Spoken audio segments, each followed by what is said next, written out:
today for our supplemental webinar on our freshman reading project book, Asking for It, The Alarming Rise of Rape Culture and What We Can Do About It by author Kate Harding.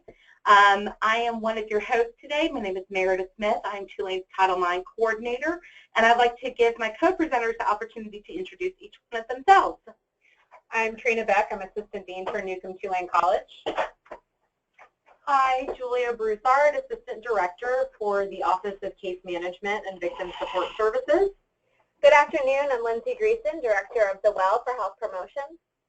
Hi, I'm Andi Goodall, a junior at Tulane. I'm a Tulane University Peer Health Educator and a SAPHE member. And today we're going to walk you through the book, the facilitation of it, and then some additional information that we think would be really helpful for you as we move forward into the school year to supplement this discussion about asking for it. First, there we go. Here we are. So Trina, would you like to talk a little bit about the purpose of asking, or about the reading project? Sure. So as many of you probably know, the Reading Project at Tulane has been around for quite a while. It began in 2002. And its goal is to create a shared intellectual experience for the entering first-year class through the reading and discussion of a selected book. And we also provide programming throughout the fall semester that's intended to sort of keep the dialogue going. So the book every year is chosen by a committee that's made up of faculty, staff, and students. And we've always tried to choose books, first of all, that are not necessarily the same books that other schools are reading, but also books that really spark a dialogue about something that's really important in the world right now. And for the past 2 years, we've also been choosing the book within the framework of a new initiative called Forum Tulane, which aims to unite the Tulane campus through the exploration of a common theme. So last year's theme was resilience, and our book last year was chosen within that theme, Then We Reaped by Jasmine Ward, who's on our faculty at Tulane. And this year we were working with a theme of power. And of course, there's a lot of ways you can go with the theme of power, and from race relations to the upcoming elections, there are a lot of different ways to think about the theme of power, and we looked at a lot of different books. But ultimately, we found that Kate Harding's Asking for It was really powerful, if you forgive the pun, way to explore this theme and also address the incredibly critical issue of rape culture, and especially as it relates to college campuses. So I think at this point, I'll turn it back to Meredith, and she'll tell you a little bit more about Kate Harding and the book itself. So Kate Harding, in a nutshell, well, she was first a blogger. She created her own website about 10 years ago, and from her own website, which was dealing a lot with feminism and with body acceptance issues, she then became a freelance writer and eventually was an author in the Book of Jezebel and her own book, Lessons from the Satosphere. She continues to write now on issues of feminism, body image, and pop culture. So when you're reading the book, I think that it really reflects her tone as somebody who came up as a blogger and how accessible she is. That tone is still really reflected here within the book and making what is a really difficult topic very accessible. So let's then dive on into the book. For those of you who have already read it, this is familiar territory. For those of you who hadn't, consider this your great introduction. The book is divided up into 3 different parts. In part 1, she tackles this larger topic of how slut-shaming, victim-blaming, and rape myths play together. The second part she titles Law and Order, diving into the criminal justice system and how that has been pretty hostile since its inception when it comes to dealing with issues of sexual violence. And the final third of the book she titles The Culture of Rape.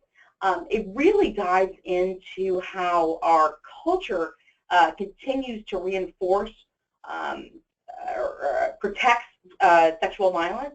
And there's, I think, a really relevant piece that she talks about the role of the media in reinforcing our ideas of rape that are so poisonous within our society. when she was interviewed by Rolling Stone about the book, Kate Harding said, "In some ways, I wrote the whole book to define rape culture. But the short answer is that rape culture is one where we blame victims, where we disbelieve victims, and where we act like rape is both uncommon and trivial." So the book then is really attacking this conception of what rape is seen to be, to come up with a better idea of what we need to do to change that culture. That's why part of that subtitle is how we can change what's currently going on. So we've highlighted three main themes for you as your for TIPHE instructors, especially who are digesting the book, to think about when you're discussing the book. First is this idea of what rape culture is. What creates a rape culture? Kate Harding identifies several different factors into what is perpetuating this type of belief. First, this idea that rape we don't see this as being a violation of a person's human rights, the right to their own body, but instead that rape is somehow just bad sex. That there are concepts of real rape, or like a candidate for Senate in Missouri once said, legitimate rape, or that there are real victims. And so if you don't comport to that, what happened to you does not consider a crime. She also discussed rape myths, and I know, Andi, that was something that you found really relevant as a student.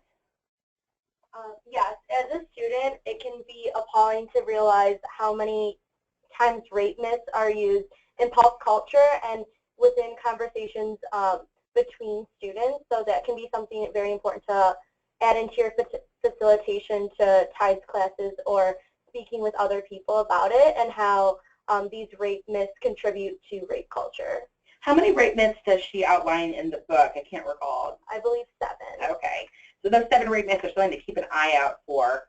A few other things that she notes is that the education and conversations that we have around rape culture are usually about how women can avoid sexual violence versus how people can avoid actually raping each other. And then there is a real preoccupation at times with false reporting. I know that in the book she talks a lot about the Duke lacrosse case, and we were discussing that previously, about how the example of Duke lacrosse seems to be endemic about false reporting now. Yeah, and I really liked how she broke down why people may buy into this idea of not believing survivors of sexual assault. Using the Duke lacrosse case, she really illustrated how sometimes when public cases are really in the media, how they start to really influence our own perceptions of what's really happening between two people or a group of people that we really know very little about. So really appreciated her breakdown of that case. Mm-hmm.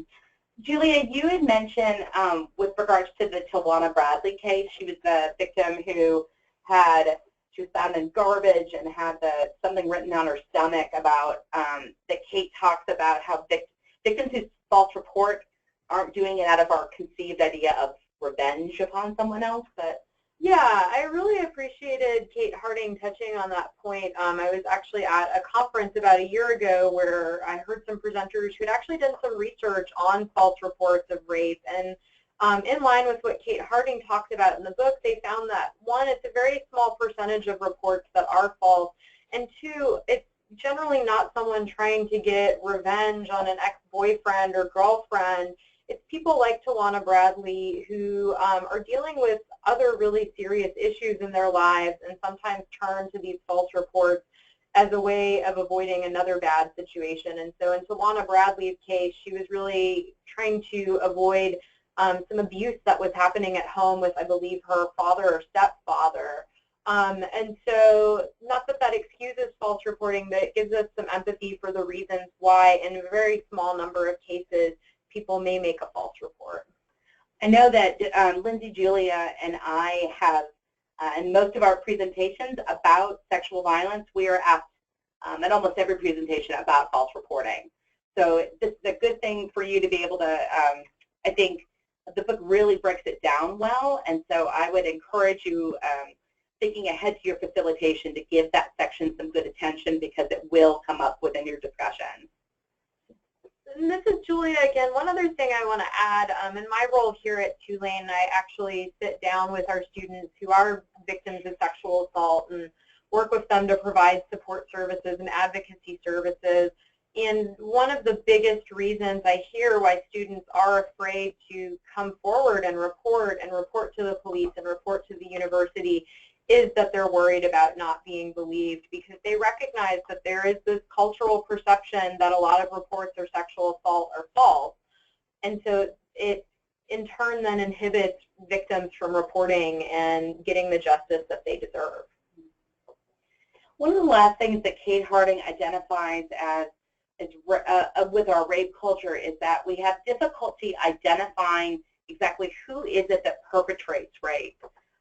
There is this belief that rapists are monsters, that they are not normal people like the rest of us, that they couldn't be our brothers or our best friends or people that we really care about. I know that as someone who has 4 younger brothers herself, that's hard for me to ever think that my brothers could do something that could commit harm. But Kate Harding identifies this type of belief as reinforcing a rape within our rape myth, that idea that only bad people do these types of things, then make it difficult for people to report and difficult for us to then actually get justice for those who are experiencing this type of behavior. Another major area within the book is the intersection of pop culture and media and how it supports rape culture. Our media portrayals reinforce this misconception of rape. This is that, again, the idea of a real rape victim. The ideal victim looks like this. They're beat up and bloodied. They report immediately to those on Law & Order SVU. We know what real victims look like. Rape is often used as a plot device to further action versus something about the character experiences. Think about what's happening on Game of Thrones and how rape is used within that TV show. Is it just another plot device, or do we actually see what happens to Sansa after she experiences sexual violence? It continues to normalize rape as merely sex, and there are some great examples here in the book where Kate Harding is identifying movies where rape is played as a joke, including one with Seth Rogen and Anna Faris. And then I think what was really great is to see how she pointed out that it's not just our portrayals of sexual violence in fiction, but also the way that the news reports on rape reinforces rape culture, because there's this idea that we have to be balanced in our reporting, and that then continues to perpetuate a bias against women or continues to reinforce rape myths. Now, I've got a clip here for everyone to think about how our media portrayals normalize rape. And in this clip, this is from, I think, a movie that a lot of us are familiar with, which would be the movie Goldfinger. And it involves everyone's favorite James Bond, Sean Connery. So give this one a little look, and then we'll discuss on the other side.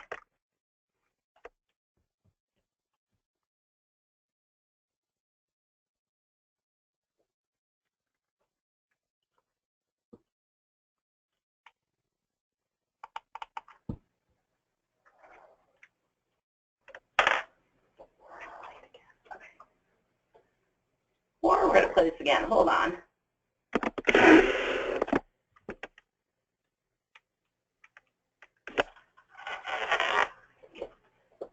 We're trying to be totally sophisticated with our AV, so just a moment, please. Okay. A lot more than you've got. How do you know? I don't want to know. Isn't it customary to grant the condemned man his last request? You've asked for this.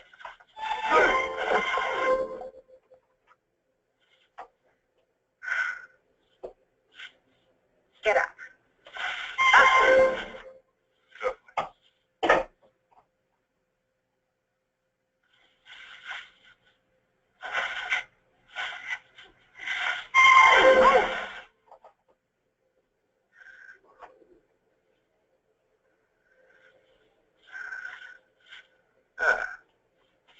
Now let's both play.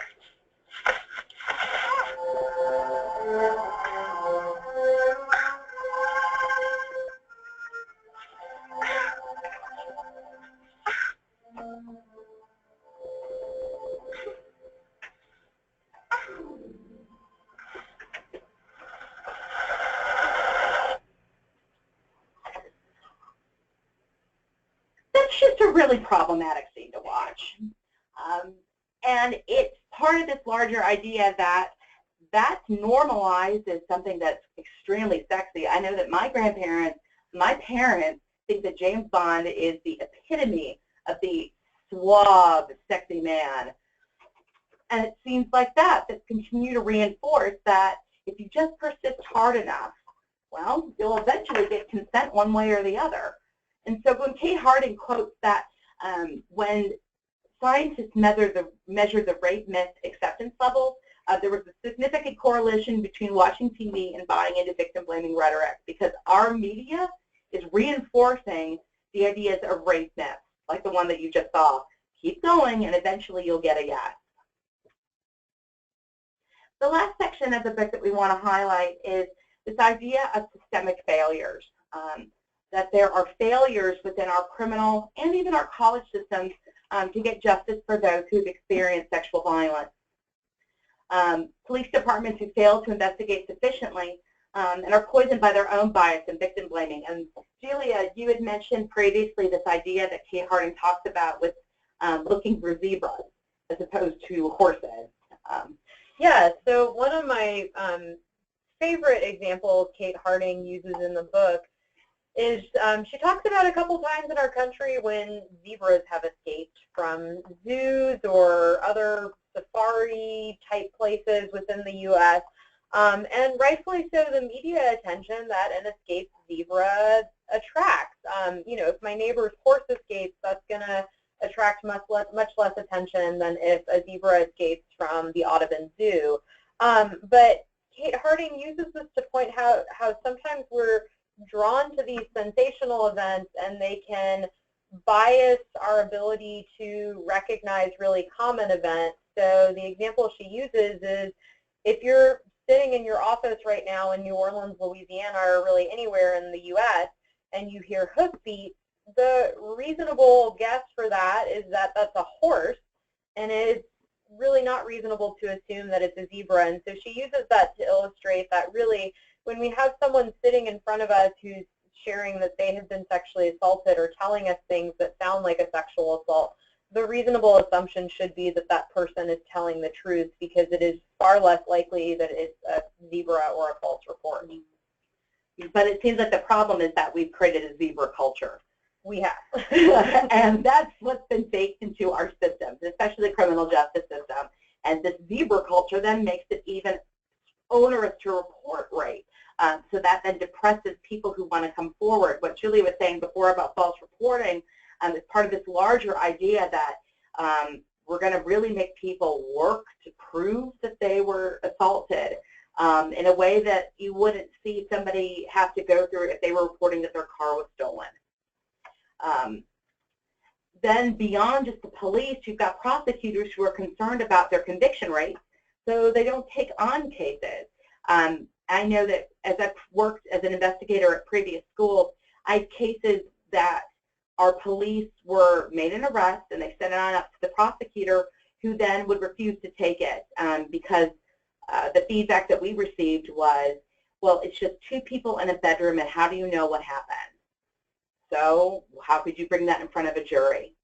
And that was really disheartening, especially in a very small rural county, for our students to know that even if they went through the process with the police, that it still wouldn't pan out.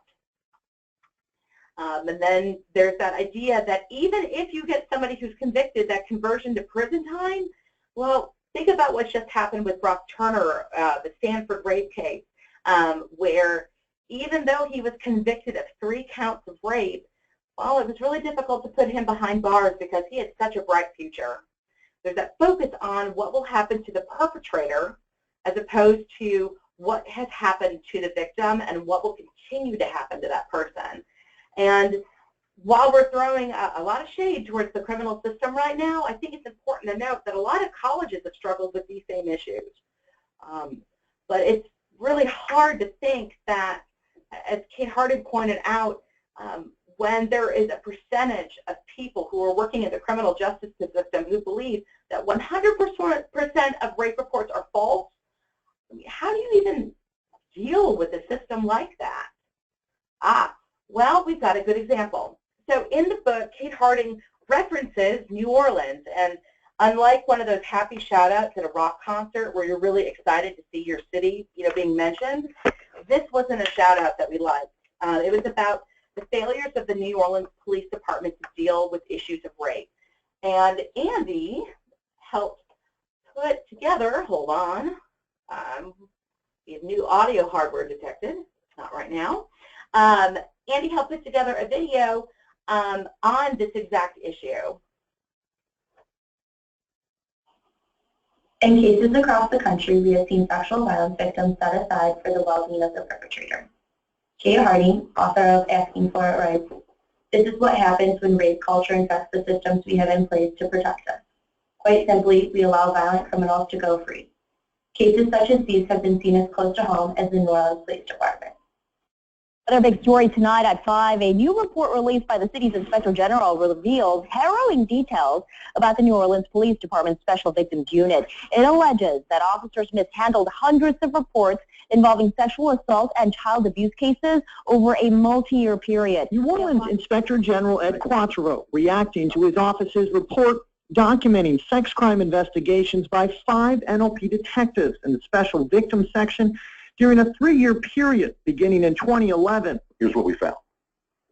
From the 1,290 potential sex crimes, 840 of those, 65%, were designated as Signal 21 miscellaneous, with no reports at all. Nothing.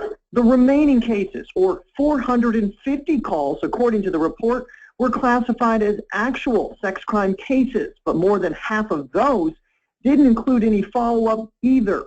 In this case, it appears that these 5 detectives may have neglected their duty, and even further. During Wednesday's press conference, Chief Michael Harrison called the allegations disturbing and vowed change.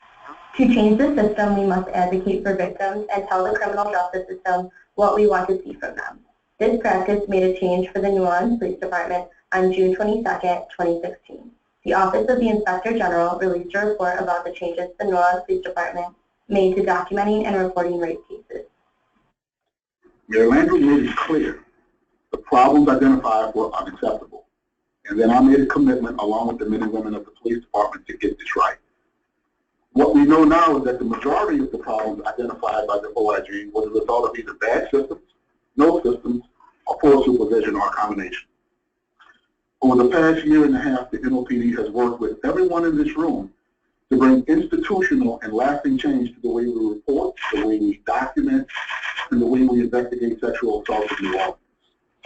In a letter about the report, NOPD Superintendent Michael Harrison emphasizes trust as a critical part of reforming systems. The progress we've made is undeniable, but to be sure and to be clear, we still have a long way to go. I'm confident we'll continue to improve and bring lasting change at the NOPD to ensure justice for all victims of these heinous crimes. Tulane has already begun advocating for change. Tanya Tatlow, Tulane's Chief of Staff, has worked with the NOPD to change the system since 2014. As Tulaneans, we have the power to impact how sexual violence is addressed in our culture. Kate Harding said, "In the 2010s, it feels more as if a dam has finally burst. It feels as if maybe, finally, this conversation won't taper off until sexual violence finally does. That gives me hope. So does the generation that's keeping it going. As a student at Tulane, I know that generation is us." So on that hopeful note, let's talk about how you can facilitate the discussion of this book in your TUPHE classroom. So this is Trina, again, from Newcomb Tulane College. So I should mention before I talk about this, when we chose the book, there were some people who expressed concerns, understandably so, about choosing a book on this topic. There were concerns about, how it might impact survivors to be reading a book like this. There were concerns that, if we're choosing a book about sexual violence, is that Tulane saying that we have a worse problem with sexual violence than other schools? But one of the reasons we felt really confident about choosing this book is the fact that we have incredible support resources here at Tulane, and just these people in the room with me are some of the reason for that. So, we have worked very closely with the Sexual Violence Prevention and Education Coalition throughout the process of putting together the programming and the support resources for discussing this book. And we're so happy that so many of you are joining us today for the webinar, which will really, I think, be helpful in terms of making sure we facilitate a really productive and safe discussion.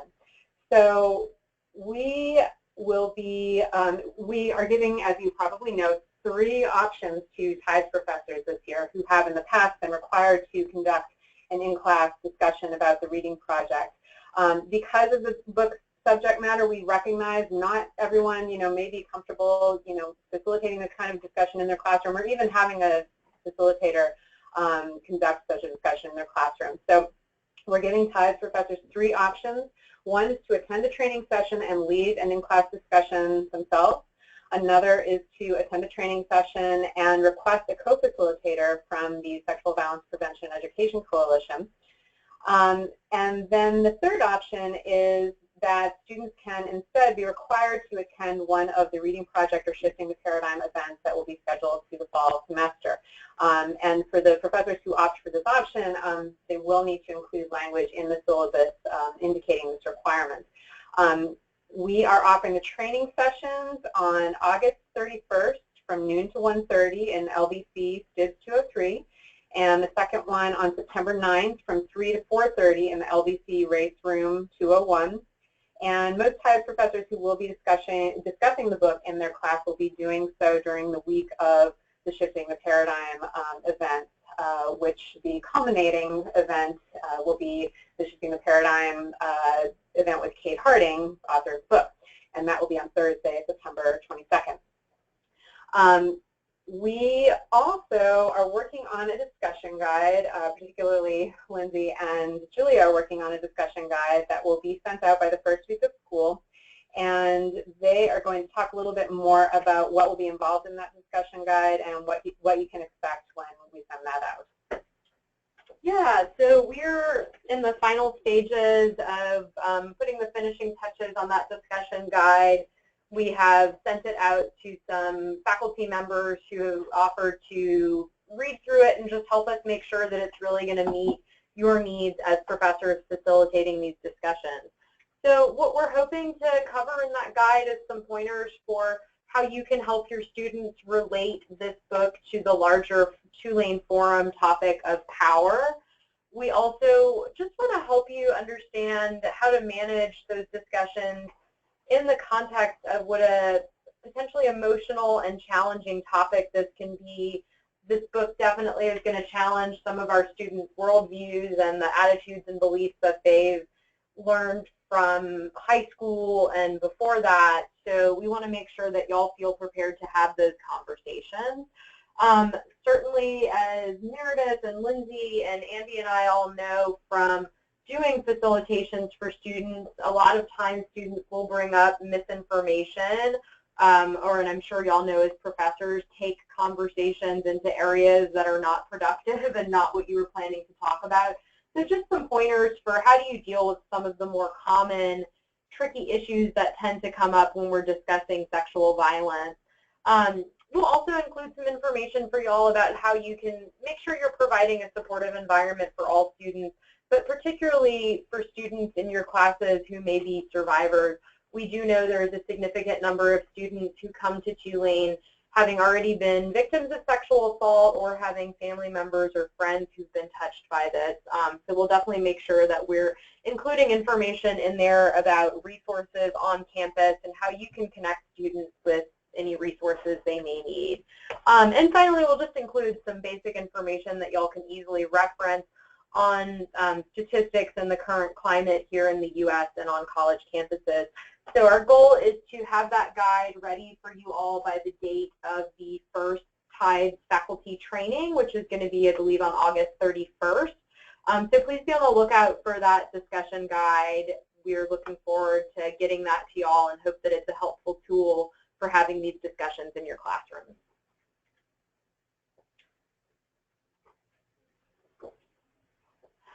So some other ways that you can prep for talking with your students about asking for it.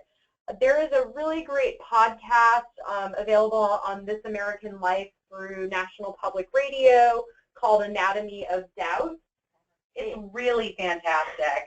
I can't advocate. It's Meredith, and I will personally say that this really took a lot of issues and put them into incredible focus for me. So I would encourage you all on your drive to work to give a listen to this podcast.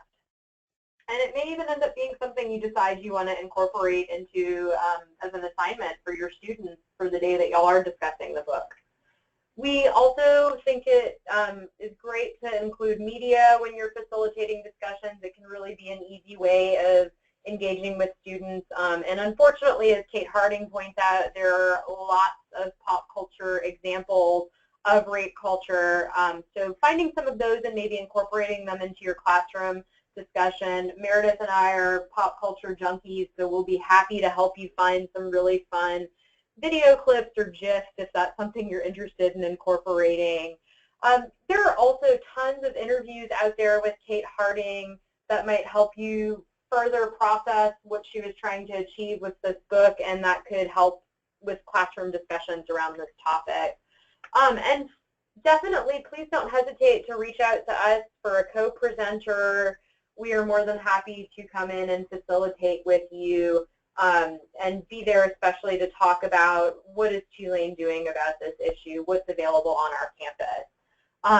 We also definitely encourage y'all to take a look at that facilitation guide when that gets sent out. And also we want to highlight OneWave is Tulane's bystander intervention program. It has been focused particularly on how do we intervene, how do our students intervene in situations of potential sexual violence, but also how do we as members of the Tulane community, whether we're faculty, staff, or students, intervene to create a culture and climate on campus that is free from violence. And so as part of our OneWave Bystander Intervention Initiative, we have created a faculty toolkit that goes beyond asking for it and really just offers a lot of ways that you as a faculty member can incorporate issues of sexual violence into your courses. So that is available at onewave.tulane.edu. Please don't hesitate to check that out and reach out to us if you want any further information about OneWave. And finally, we are definitely encouraging all members of our community to attend Shifting the Paradigm, to come hear Kate Harding speak and learn more about our efforts here on campus. That will be September 22nd at 7 p.m. in Dixon Hall. Finally, I did want to share with y'all some information about what are these resources on campus that we've been referencing. And like I said, this will be in your facilitation guide, so you will definitely have this available to reference if you need it for students or want to include language in your syllabus or anything to that effect. But essentially, we divide our resources into confidential and private resources. Confidential are those resources that will not share information with anyone else except under extreme circumstances, such as a student's disclosing that they're planning to harm themselves or someone else. So our confidential resources are TAPHE, our counseling center, the Student Health Center, the SAPHE hotline. Andi, do you want to say something really quick about what the SAPHE hotline is for? Yes. So the SAPHE hotline is run by Tulane students, and they are all trained to speak with victims or friends of victims to provide support and resources to how to help victims cope with issues, and also provide education to different organizations about what sexual assault is and how to help with it. Yeah, so I really love that we have the SAPHE hotline on campus. This is actually not something that a lot of campuses have.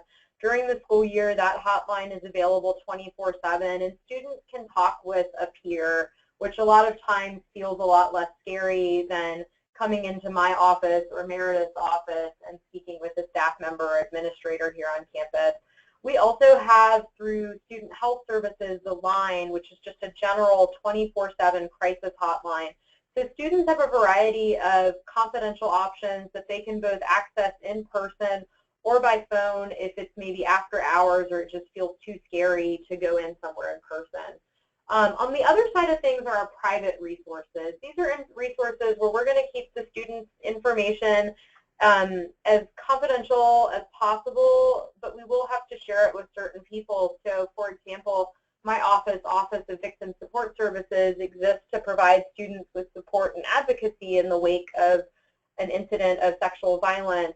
But I also have to let Meredith's office as the Title IX coordinator know about an incident I hear of, so that Meredith is really taking the bird's eye view of all of the cases on our campus, and she's tracking patterns of behavior. She's making sure that my office is offering victims the right services and giving them what they need. She's making sure that our TUPD officers are responding appropriately when victims come in so that they're not turned off from the criminal justice system. She is making sure that we're offering the right kind of accommodations and remedies when these are reported. So TUPD, my office, Meredith, our Title IX coordinator, our Office of Student Conduct, our Office of Institutional Equity, all communicate with one another on a regular basis to make sure that we're really handling these cases in the right way. We are providing support to our victims and taking steps to address and eliminate any kind of behavior like this from our campus. Thanks, Julia. So as Trina mentioned earlier, the Sexual Violence Prevention and Education Coalition at Tulane University was thrilled to partner with Newcomb Tulane College in bringing this book to Tulane University.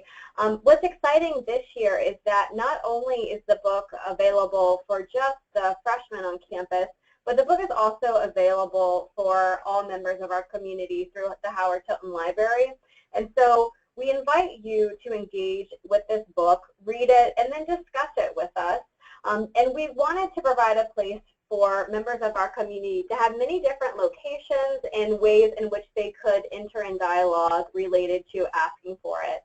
So you can see on the screen here, this is all the programming that is supporting the Reading Project, and the Sexual Violence Prevention and Education Coalition has worked collaboratively with members across our community in order to provide these.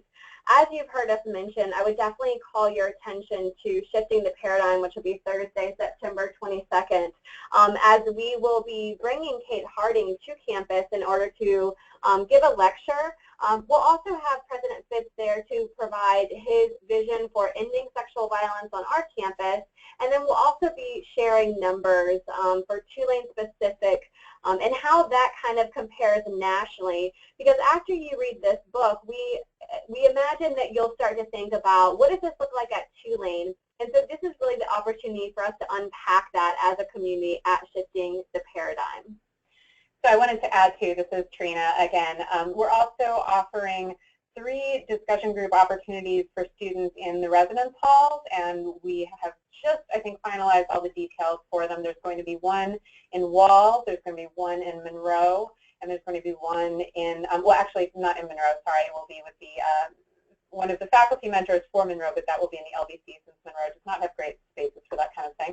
And then there will be one in Greenbaum. So we wanted to provide more opportunities for the students to discuss the book, because that's some of the feedback that we tend to get every year is students want, even more opportunities to talk about the book, and especially since, there will be a lot of students in TIES classes that might choose not to discuss the book in class. We wanted to make sure we had more opportunities outside of that framework for students to discuss it. So we will be sending out more information about the residence hall discussion group soon as well. And all these events can be found on the university calendar, also on OrgSync. If you email me or Meredith, who are the co-chairs for the SVPEC, we're happy to provide additional details for you on this. We'll also have a film series throughout the year that will complement this programming, just as a way to offer students many different opportunities throughout the year to continue this conversation, since we know it's so relevant. We really appreciate you joining us for this webinar. If you have any questions for us at this time, please feel free to type them into the box on your screen so that we can answer them for you. We wanted to end by just sharing with you some websites that we thought were important. So we did put the website for each of us on here, including on there the Reading Project website, where you can find more information through Newcomb Tulane College, as well as how to download the book, which we do encourage you to do.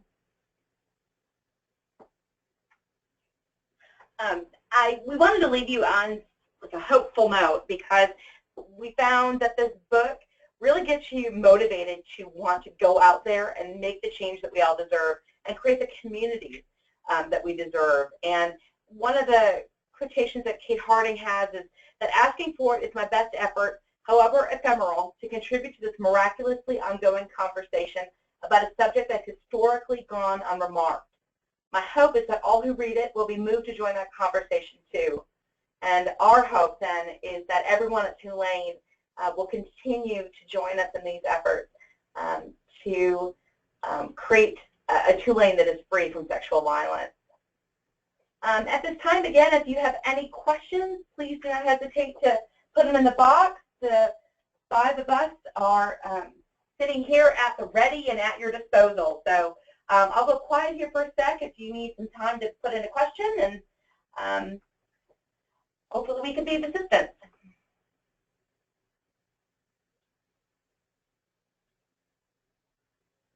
Thank you for the nice comments. To those of you who offered comments, we really appreciate it.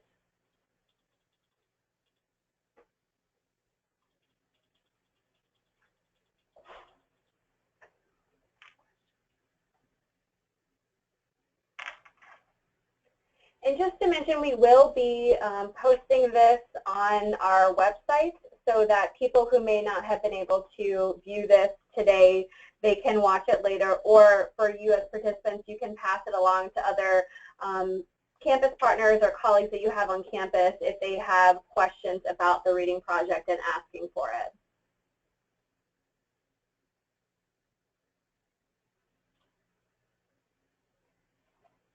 Thank you, Penny.